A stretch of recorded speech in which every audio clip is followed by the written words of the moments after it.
अस्सलामु अलैकुम वरहमतुल्लाहि वबरकातुहू। मोहतरम भाइयों, बुजुर्गों, दोस्तों, ये हमारा इस्लाह मुआशरा का 219वां सबक है। मोहतरम बुजुर्गों, हमारे मुल्क हिंदुस्तान के माननीय prime minister mister Narendra Modi साहब ने आज से चंद दिनों पहले केरला में एक कॉन्फ्रेंस में एक बयान दे दिया और उसमें केरला को उन्होंने सोमालिया के साथ में कंपेयर किया। मेरे मोहतरम बुजुर्गों, एक मुल्क के पीएम का अपने ही मुल्क के एक स्टेट को किसी दूसरे मुल्क के साथ में कंपेयर करना, ये ऐसा ही है जैसे किसी फर्द का अपने घर के लोगों की बुराई बाहर वालों के सामने करना है। मुझे लगता ये है कि हमारे माननीय प्रधानमंत्री साहब को अभी तक शायद इस बात का यकीन ही नहीं आया है कि वो पूरे मुल्क हिंदुस्तान के पीएम हैं। उनको शायद लगता यही है कि सिर्फ जहाँ जहाँ पे बीजेपी की गवर्नमेंटें है, जिन जिन स्टेट्स में, वो उन्हीं स्टेट्स का अपने आप को प्राइम मिनिस्टर समझते हैं। उसके अलावा अदर जो स्टेट्स है जहाँ पे कांग्रेस की गवर्नमेंट है या अदर रीजनल पार्टियों की गवर्नमेंट है, उनको लगता है शायद वो हिंदुस्तान का हिस्सा ही नहीं है। इसीलिए उन्होंने बिहार के इलेक्शन कैंपेनिंग में भी एक ऐसा बयान दे दिया था जिसकी वजह से जो बिहारी लोग उनको वोट देना चाहते थे, बाद में उनका भी दिल बदल गया और उन्होंने भी बीजेपी को सिरे से रिजेक्ट कर दिया।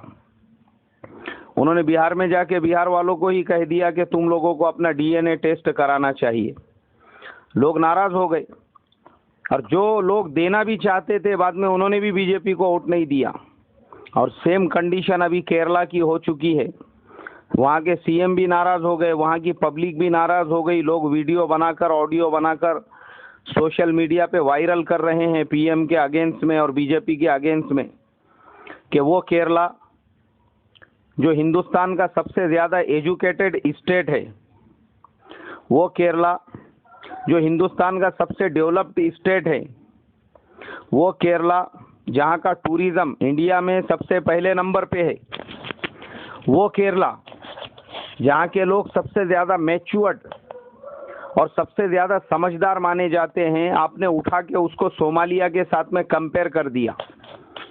और उतना ही नहीं किया, बल्कि वहाँ के लोगों को ये भी कह दिया कि तुम लोग हमको वोट दो तो हम यहाँ पे गुजरात का मॉडल लागू करेंगे। गुजरात का जो डेवलपमेंट मॉडल है वो केरला में लागू करेंगे। लोग हंसने लगे, वीडियो बना के सोशल मीडिया पे डाल रहे हैं कि आप किस गुजरात के साथ में केरला को कंपेयर कर रहे हैं या किस गुजरात का मॉडल यहाँ पे लागू करना चाहते हैं। हम ऑलरेडी तुम्हारे से 100 कदम आगे है। और लोगों ने फिगर दिए हैं इंटरनेट के ऊपर। मैं बीबीसी की वेबसाइट के ऊपर डिटेल्स पढ़ रहा था। बीबीसी वालों ने दिए कि हमारे माननीय प्रधानमंत्री जी किस केरला के अंदर गुजरात मॉडल लागू करना चाहते हैं, जो ऑलरेडी गुजरात से 100 कदम आगे हैं। जहां गुजरात के अंदर 60% लोग एजुकेटेड है, वहीं केरला में 99% लोग एजुकेटेड है। जहां गुजरात में 1000 मर्दों के ऊपर 850 से 900 लड़कियां हैं, वहीं केरला के अंदर 1000 मर्दों पर 1100 से 1150 लड़कियां हैं। मतलब एजुकेशन के अंदर केरला गुजरात से 30% आगे है। सेक्स रेट के अंदर केरला गुजरात के मुकाबले में कई गुना आगे है। यानी केरला में लड़कियों को कत्ल नहीं किया जाता है, उनकी सोनोग्राफी नहीं की जाती है। और वही गुजरात के अंदर 1000 मर्दों के ऊपर तकरीबन 150 लड़कियां कम है और केरला के अंदर 150 लड़कियां ज़्यादा है। तो किसका डेवलपमेंट ज़्यादा हुआ? फिर आगे उन्होंने फिगर्स दिए कि गुजरात की कई ऐसी कम्युनिटीज़ है, कई ऐसी बिरादरीज़ है, कई ऐसे लोग हैं जिनको यूएसए, यूके और यूरोपियन कंट्रीज़ ने और कई मुल्कों ने अपने अपने मुल्कों के अंदर ब्लैक लिस्ट किया हुआ है। वो अगर वीज़ा के लिए अप्लाई किए तो वहाँ की एम्बेसीज वो पासपोर्ट उठा के दरवाजे के बाहर फेंक देती है। उसके कंपैरिजन में केरला इतना डेवलप हो चुका है कि कोई केरलियन अगर किसी भी दुनिया के कंट्री के लिए वीज़ा के लिए अप्लाई करता है तो उसका मोस्ट वेलकम किया जाता है, उसको सर आंखों पर उठाया जाता है। बल्कि खुद यूएसए यूके के कई हॉस्पिटल्स ऐसे हैं जो केरला के लोकल न्यूज़पेपर्स के अंदर एडवर्टाइजमेंट करते हैं कि भाई तुम्हारे यहाँ का जो नर्सिंग स्टाफ है उनको हमारे मुल्कों में काम करने के लिए भेजो, तुमको किसी चीज़ की ज़रूरत नहीं है, ना वीज़ा लेटर की ज़रूरत है, ना ऑफ़र लेटर की ज़रूरत है, तुम्हारे पासपोर्ट का जेरोक्स हमको चाहिए, हम तुमको वीज़ा देंगे। वहाँ के लोगों ने अपने आप को वो लेवल पर पहुँचाया है। और फिर उसके आगे उन्होंने लिखा है, गरीबी के मुकाबले में केरला गुजरात से इतना ज़्यादा पीछे है कि गुजरात के अंदर आज भी वहाँ की 6 करोड़ की आबादी में 90 लाख आदिवासी है, जो वहाँ की टोटल आबादी का 15% होता है, 15% होता है, जो लोग आज भी बेचारे बेघर है। आज भी उनके पास एजुकेशन नहीं है, आज भी उनके पास रहने को घर नहीं है, आज भी उनके पास में खाने के लिए अनाज नहीं है, आज भी उनके पास में उनके घरों तक वो डेवलपमेंट नहीं पहुंचा है जो हिंदुस्तान के दूसरे हिस्सों में पहुंच चुका है। फिर उन्होंने फिगर दिए है कि केरला को अगर उसके मुकाबले में देखेंगे, केरला में कहीं पे आदिवासी लोग नहीं हैं। पूरा टोटल जो केरला है वो आज कॉमन लेवल के अंदर आ चुका है। वहाँ पे कोई भी आदमी भूखा नहीं सोता है। वहाँ के मकानात और गुजरात का जो लोगों का रहन सहन है, लोगों आज भी गुजरात के अहमदाबाद में, सूरत में, वडोदरा में बड़ी बड़ी झोपड़पट्टियाँ हैं। नर्मदा और ताप्ती नदी के किनारे पे कई कई किलोमीटर लंबी झोपड़पट्टियाँ बसी हुई है। बारिश के मौसम में वो आधे आधे झोपड़े पानी के अंदर डूब जाते हैं। उसके कंपैरिजन में उन्होंने लिखा है, केरला पूरा समंदरों के बीच में घिरा हुआ है, उसके बावजूद केरलियन लोगों का, हर आदमी का अपना एक रो हाउस होता है, एक स्टैंडर्ड घर होता है। वहाँ पे झोपड़पट्टी में कोई भी नहीं रहता। उन्होंने अपने लिविंग ऑफ स्टैंडर्ड को इतना ज़्यादा ऊपर उठाया है, गुजरातियों के मुकाबले में कई गुना ज़्यादा। फिर बोले, हमारे माननीय प्रधानमंत्री जी केरला में कौन सा डेवलपमेंट करना चाहते हैं। गुजरात के अंदर पिछले 2 साल के अंदर 6000 से ज़्यादा किसानों ने खुदकशी की है, जबकि केरला के अंदर एक किसान ने भी खुदकशी नहीं की है। तो आप गुजरात का कौन सा मॉडल केरला में लागू करना चाहते हैं।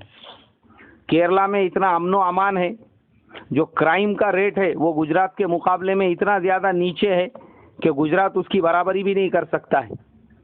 गुजरात के अंदर इतनी भाईगिरी, इतनी दादागिरी है कि गुजरात के अंदर हाईवे के ऊपर, रोडों पे, रास्तों पे जो गाड़ियां चलती है तो गौ रक्षा समिति के लोग वहाँ पे खड़े हुए होते हैं और हर आने जाने वाले गाड़ी से 10-10 रुपये वसूल करते हैं। केरला में कहीं पे भी ऐसे 10-10 रुपये नहीं वसूल किए जाते हैं। मुझे लगता है शायद हमारे माननीय प्रधानमंत्री जी को खुद अपने गुजरात के हालात मालूम नहीं है, वहाँ पे कैसी भाईगिरी चल रही है। उन्होंने ये भाईगिरी पे पहले रोक लगाना चाहिए, जो गुजरात के अंदर हाईवे से गुजरने वाले हर गाड़ी से गायों को चारा खिलाने के नाम पे 10-10 रुपये वसूल किए जाते हैं। केरला में ऐसी कहीं पे वसूली नहीं होती है। वहाँ के सीएम साहब नाराज़ हो गए, ओमन चांडी जी। उन्होंने भी बयान दे के ये कहा कि आपने ऐसा कैसा हमारे बारे में बयान दिया, जबकि हम ऑलरेडी आपसे 100 कदम आगे। और सोमालिया के साथ आपने कंपेयर किया।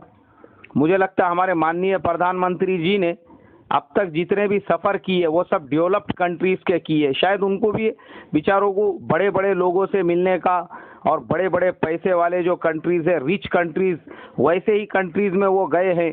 जितनी भी कंट्रीज़ की लिस्ट अगर हम उठाकर देखेंगे, यूएसए, यूके, रशिया, जर्मनी और पेरिस, और उसके अलावा जापान और चाइना, उन्होंने अफ्रीकन कोई गरीब कंट्री का दौरा नहीं किया।